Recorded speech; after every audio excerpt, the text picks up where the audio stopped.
Hi, everybody, and welcome back to Tuesday Tips. As always, I'm Michael Barber with Grow Schools. If this is your first time tuning into Tuesday Tips, welcome in.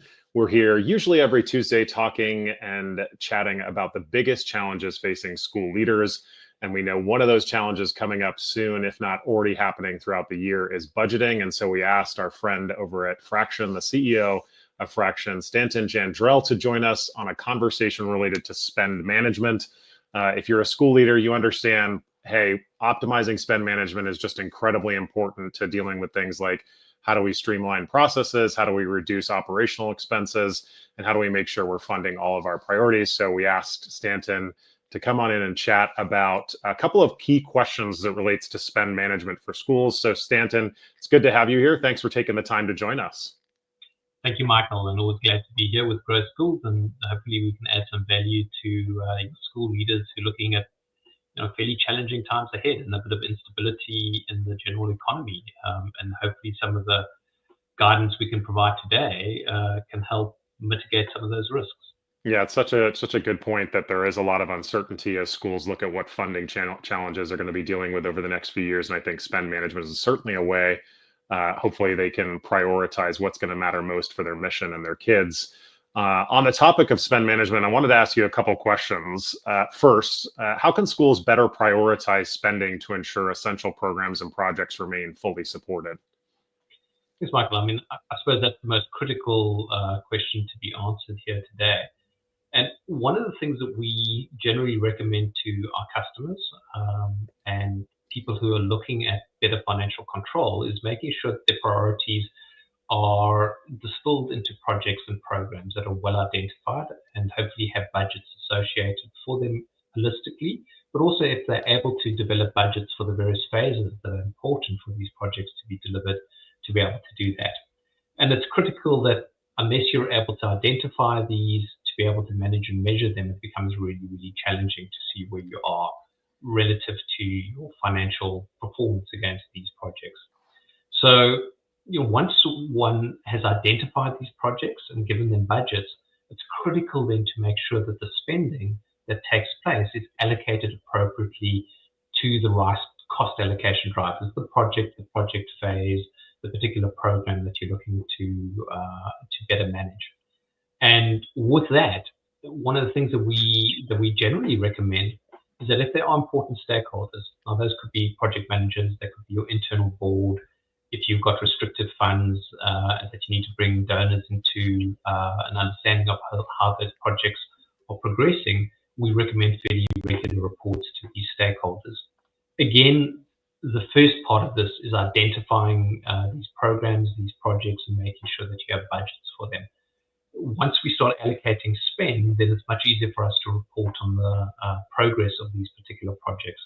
And I think stakeholders more want to understand during the duration of the project how it's progressing, whether milestones are going to be met, and importantly, whether the budgets associated with these projects are going to be met. Now, that becomes really challenging in a manual environment because the people who manage and administer these programs and projects need to have visibility about the financial impact of every decision they make. So a critical feature that we share with our customers is the need at the time of decision. So in other words, not afterwards when the reports come in, at the time when you say yes or no to that particular spend, that you have visibility of the impact that that decision is going to make with regard to the budgets. And so for the more accounting-orientated people, we also talk about commitments here. When you need to make that buying decision, understand what are the commitments are being potentially in conflict with what you want to do, with what you want to spend, and just make sure they're visible. So commitment visibility, in other words, anyone else wanting to approve spend against that project needs to be visible to you as well. I think when you have that kind of methodology and thinking, at the very least, you understand completely where you are relative to the project duration, the life cycle, and the available budget. As I mentioned before, when you've got restricted funds, when you've got donations and grants in play, it becomes critical to make sure the external funders are also comfortable that you're taking care of spending in the organization and that they have visibility into some of that spending. Typically, that's more towards the end of the process, but you make life a lot easier if you're managing projects in this structured way. And then obviously not all projects go well. We would hope that having visibility means that projects perform to expectation, programs are delivered on time and on budget, but that doesn't always happen. So we always recommend that internally as an organization, once a project has been concluded, that we do a little bit of a post-mortem, even the successful ones, because there's important learnings there. We can understand what worked well, what weaknesses were in play, and how we need to be able to resolve them on the next project that we're involved in. And then one of the things that some organizations might be uncomfortable with but we think adds to that whole transparency. And if you are looking at external funding at any stage as well, you want to give that comfort to the external stakeholders, is to present project summaries to the teams afterwards, so they understand, overall spend for the project, what was the outcome, what was the variance if there was one, and what were the learnings on that. And so these post-project summaries we think are very important as well, just to create that internal mechanism for you to learn from the entire process. Yeah, spend management and budget becomes so important from a transparency perspective for schools. As we look at research over the last decade or so, any charter leader that's watching right now knows that some of the top reasons why schools close is because of spending mismanagement and financial mismanagement and instability when it comes to finances. I want to talk specifically, you mentioned how spend management can help schools play a role in maintaining that financial stability. But one of the things, obviously your team and platform does really well is really automate a lot of that spend management so that it keeps as much financial stability in place for school. And that's going to be particularly important from a budgeting perspective, but also on the long-term health of schools. So talk about how automating spend management can help schools stay as financially stable as possible and maintain that financial stability. Yeah, so Michael, obviously spending is one component of it, and it deals with the cost base of the variable expenditure outside of your strategic costs, and the revenues are the flip side. So we'll focus just on the spending component. One of the things that is quite useful is we can provide white papers on what kind of procurement policies need to be in place, what kind of systems need to be considered when you implement a solution to try to automate your spend management. But I think the most important element is that you have to create a automated process for the entire cycle, from identifying the need to spend, what we probably refer to as a request, but for most people it's sticking their hand up in the air and saying, I need, through to the process of saying, okay, you can spend, and all the way through to the payment of that transaction. If you design that process well and it's automated, it becomes almost a self-serve environment where anyone participating in the spending process is able to easily understands completely their cost contribution, what the cost contribution of everyone else in the organization is. And formalizing that just makes everyone know what they need to do in terms of capturing key points for later reporting. And I think that's absolutely critical in the first part of it, which is being able to measure your performance against budget. So you'll hear budgets come up the whole time. We think it's really difficult to maintain financial stability without having budgets and a goal to be able to work towards, because that's the process that allows you to intervene at the most important time. Now, another area is relative performance. How well does your school do relative to another school? And what are the goals in terms of what you should be aiming towards?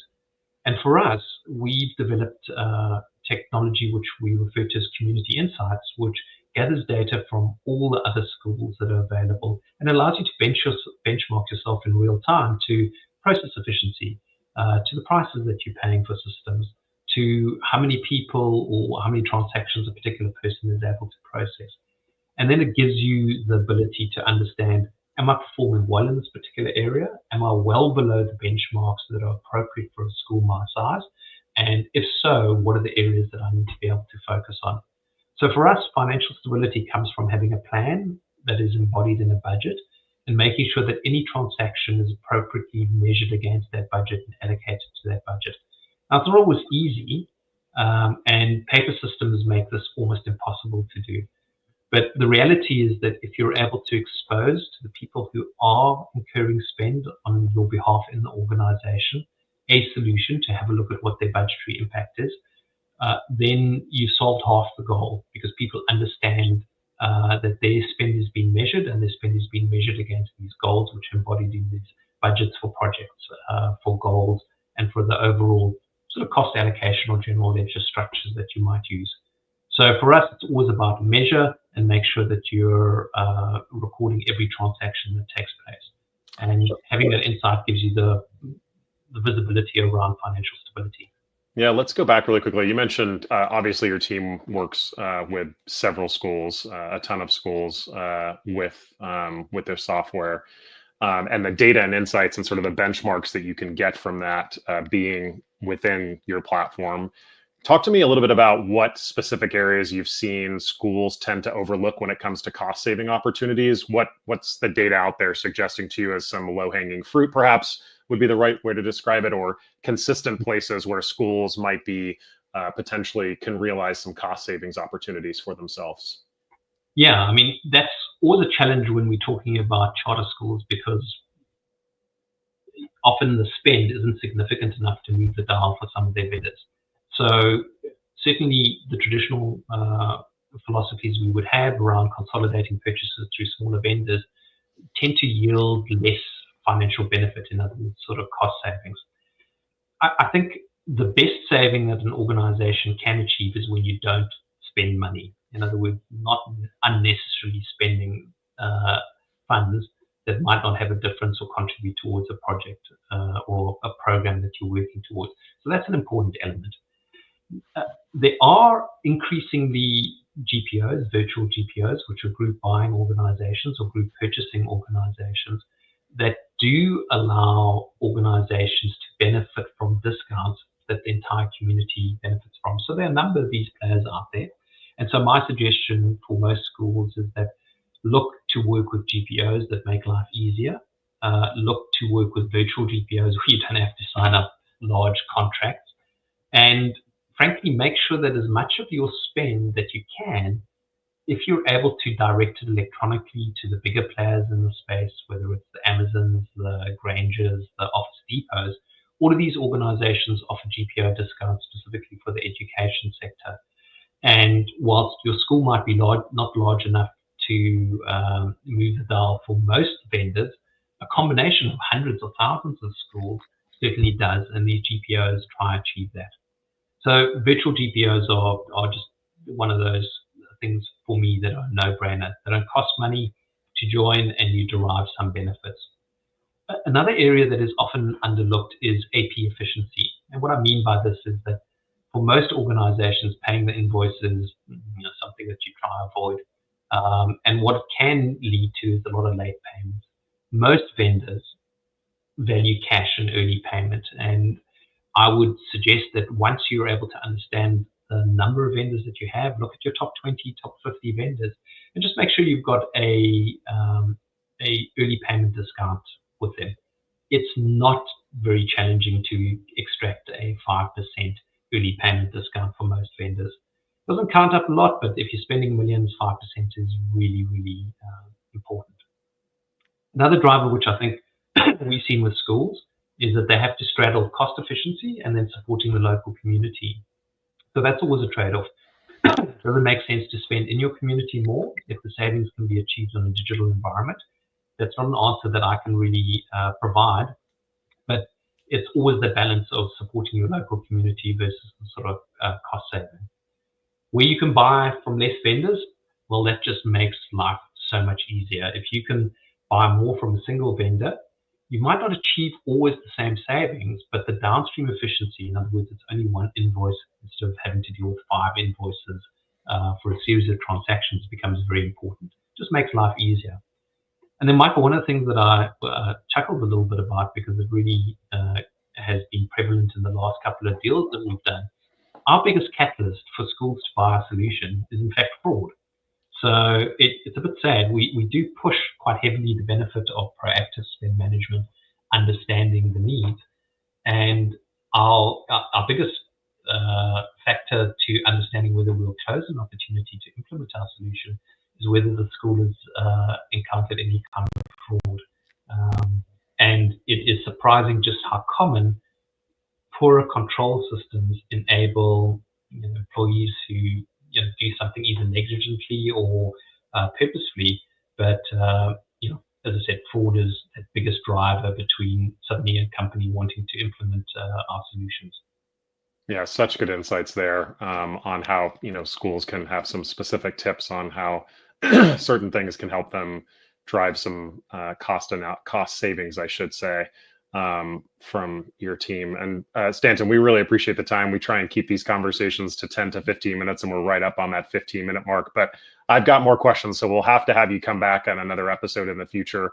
But for now, we'll say a big thank you to Stanton for joining us here on Tuesday Tips. As I mentioned at the top of our conversation, we're here usually every Tuesday for about 10 to 15 minutes talking all the challenges facing school leaders. We talked today to Stanton Jandrell from the team at Fraxion. Stanton, where can, if school leaders that are listening want to find out a little bit more information about you or your team, where can they do that best? Michael, thanks very much for having me today. The best place to find it is on our website. We've got education-specific resources that are available. It's Fraxion, Fraxion.biz, B-I-Z. That's our website. Search for us if you're unable to do that. Search for us with education, and you'll unlock the entire repository of best practices, audit guidelines, and programs and white books on how to optimize spending in schools. And so hopefully you'll see that, you'll learn a little bit from our case studies on what other school leaders have achieved.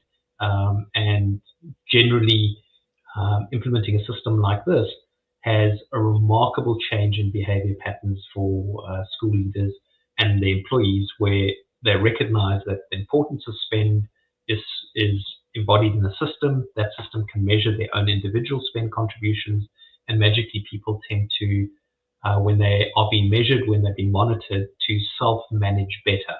And that's the goal of solutions like ours. Perfect. Well, you heard from Stanton, Fraxion.biz, B-I-Z, for all the information. And Stanton's team's got some incredible resources for school leaders to check out, specifically related to education challenges when it comes to spend management for their school.